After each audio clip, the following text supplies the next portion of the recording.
Your home will be free from moisture. You'll never see mold on your walls again. To start, take 3 or 4 lemons. Roll the lemons back and forth with a flat hand to make it easier to extract more juice.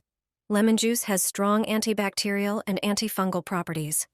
Then, cut each lemon in half and squeeze the juice. You should get around 400 milliliters from 3 large lemons. Next, add a small spoon of granulated garlic to the lemon juice. The allicin in garlic inhibits the growth of mold and mildew. Mix everything thoroughly. Also, add a small spoon of cinnamon. Now, take a sieve and a tall container to strain the mixture. Use a coffee filter or gauze for straining. Slowly pour the liquids into the container, allowing the cinnamon to remain in the filter. Grab a funnel and a plastic spray bottle. Pour the liquid into the bottle and close it tightly. Shake the mixture well, so all ingredients combine. Use this mixture on areas prone to mold and mildew. Spray the tiles and grout in the shower.